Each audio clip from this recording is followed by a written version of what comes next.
दोस्तों, अलाउद्दीन खिलजी के मरने के बाद उसकी सल्तनत का क्या हुआ? अलाउद्दीन के मरने के बाद उसके हरम की महिलाएं और उसकी पत्नी आखिर कहां गईं? क्या उन्होंने किसी और से शादी कर ली या फिर कोई और राजा उन्हें जीत कर ले गया? ये सब बातें आपके मन में भी कभी कभी उठती होंगी कि आखिर खिलजी जैसा चालाक और ताकतवर सुल्तान, जिसने औरतों को जीतने के लिए इतनी सारी जंगें की, तो आखिर उसने अपने अंतिम समय में भी अपनी पत्नियों के लिए कुछ न कुछ सोचकर तो जरूर रखा होगा। दोस्तों, आज का ये वीडियो बहुत ही ज्यादा रोमांचक होने वाला है, क्योंकि आज हम आपको अलाउद्दीन खिलजी और उसकी पर्सनल जिंदगी से जुड़े कुछ ऐसे रहस्य बताने वाले हैं जो आपने आज तक किसी से नहीं सुने होंगे। दोस्तों, अलाउद्दीन खिलजी इतिहास का एक ऐसा नाम था जिसे सुनते ही आसपास के छोटे मोटे राज्य के राजा खुद ही शस्त्र छोड़कर अपने आप हार मान लेते थे। दोस्तों, खिलजी जितना ताकतवर था, उससे कहीं ज्यादा वो शातिर दिमाग का था। मालिक काफूर से मिलने से पहले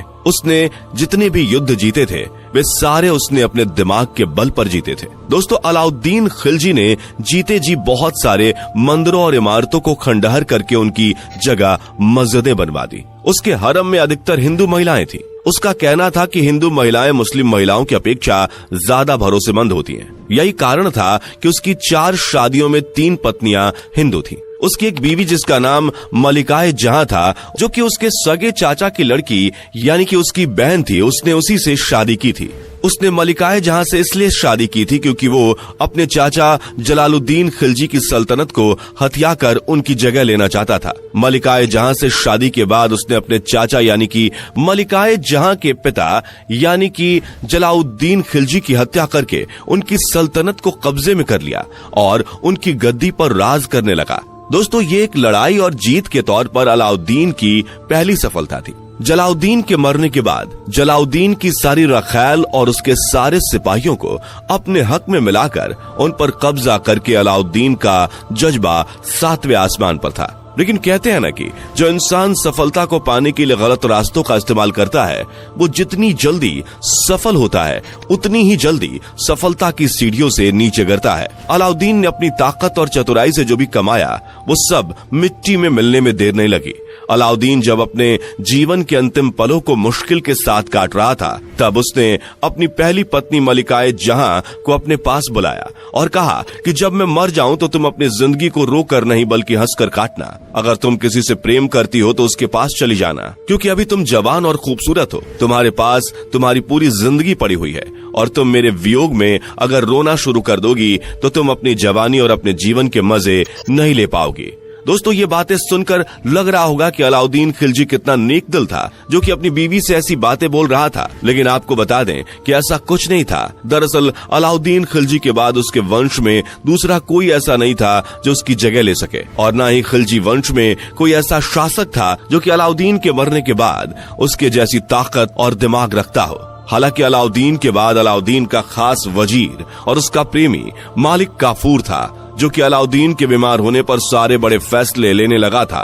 अलाउद्दीन उससे इतना ज्यादा प्यार करता था कि मालिक काफूर के हर फैसले को वो अपना फैसला बता देता था। यूं तो अलाउद्दीन के बाद उसकी विरासत और उसके पूरे राज्य को हथियाने का पूरा षड्यंत्र मालिक काफूर ने रच ही लिया था, लेकिन सारे राज्य और सल्तनत को पता था कि मालिक काफूर एक हिजड़ा है जिसे 1299 में गुजरात के एक बाजार से खरीदा गया था, और वो एक हिंदू ब्राह्मण है जिसकी वजह से अलाउद्दीन के वजीर उससे और भी ज्यादा चिढ़ते थे। हालांकि बाद में उसे मुस्लिम बना दिया गया था, लेकिन अलाउद्दीन के वजीर शुरुआत में उससे चिढ़ते थे। उसका एक बड़ा कारण ये भी था कि मालिक काफूर ने अपनी सुंदरता और अपने युद्ध कौशल से अलाउद्दीन का दिल जीत लिया था, और कभी कभी वो रात में अलाउद्दीन का दिल भी बहलाता था। हमारी बातों से आप समझ रहे हैं कि हम क्या कहने की कोशिश कर रहे हैं। लेकिन अलाउद्दीन के वजीरों ने पहले से ही अपनी एकता में एकजुट होकर ये प्रण कर लिया था कि मालिक काफूर को हम सुल्तान किसी भी हालत में नहीं बनने देंगे।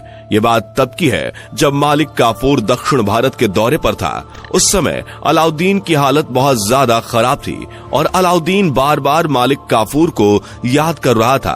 कुछ इतिहासकारों की माने तो अलाउद्दीन को मालिक काफूर की याद इतनी ज्यादा सताने लगी कि वो मालिक काफूर के लिए रात भर रोता था। जब उसकी पत्नियां उसके साथ रात बिताने को कहती थी तब वो सिर्फ इतना कहता था कि मालिक काफूर के हुस्न में जो बात है वो तुम में नहीं है, जिस वजह से कुछ दिनों के बाद उसकी बीबियों ने भी उसके पास आना छोड़ दिया था। दोस्तों, समय की नजाकत को देखते हुए भी अलाउद्दीन यही चाहता था कि उसके बाद मालिक काफूर ही खिलजी वंश का सुल्तान बने।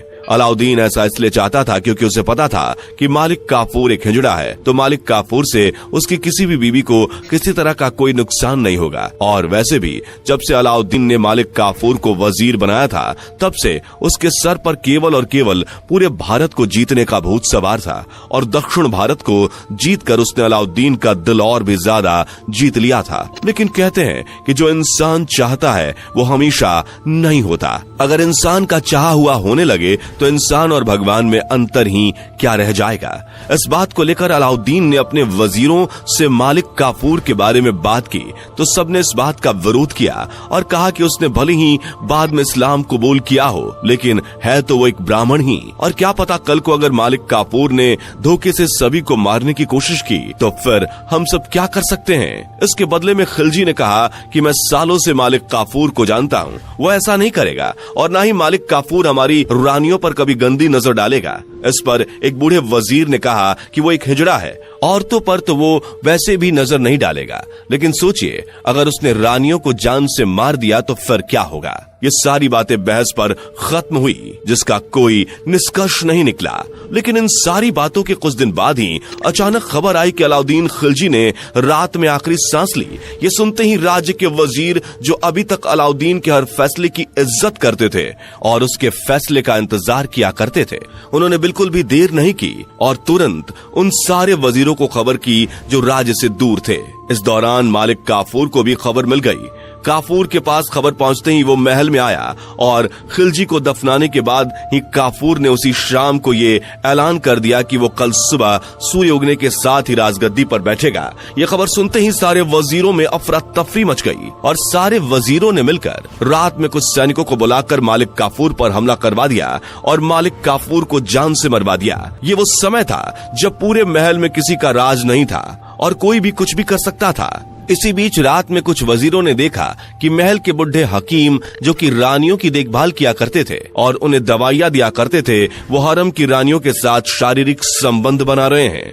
अलाउद्दीन जब जिंदा था तब उसे अपने वंश की बहुत चिंता थी और वो सोचता था कि मेरे मरने के बाद कहीं मेरे ही आसपास की रियासत के राजा मेरे राज्य पर आक्रमण करके कहीं उसे जीत ना लें और मेरी रानियों को बंदी ना बना लें। लेकिन उसे नहीं पता था कि उसके ही राज्य के लोग ऐसे हैं जो उसी की रानियों की आंतरिक इच्छाओं को पूरा कर रहे हैं और साथ ही खुद भी मजे ले रहे हैं। अलाउद्दीन के मरने के बाद यह सिलसिला काफी दिनों तक चला।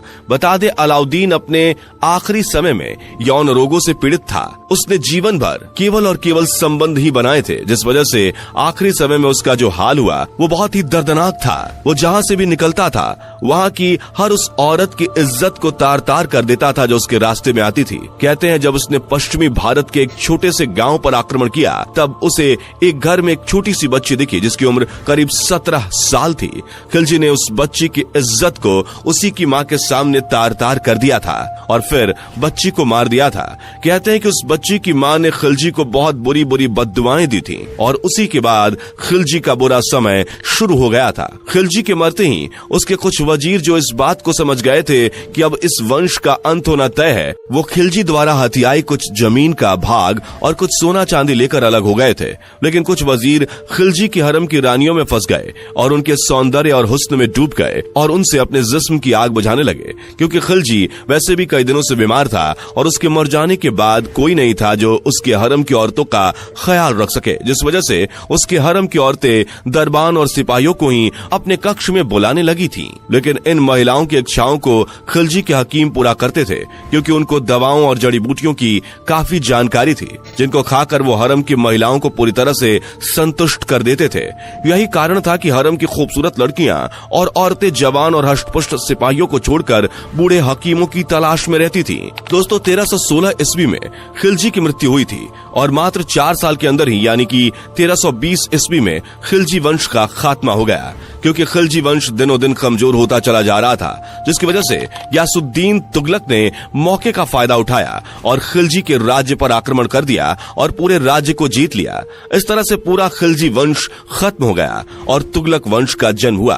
दोस्तों, आपको क्या लगता है खिलजी वंश के खत्म होने की मुख्य वजह क्या थी? हमें कमेंट करके जरूर बताएं। जाने से पहले वीडियो को लाइक शेयर जरूर करें और ऐसी और वीडियोस के लिए इस चैनल को सब्सक्राइब करके बेल नोटिफिकेशन को भी जरूर ऑन कर लें। धन्यवाद।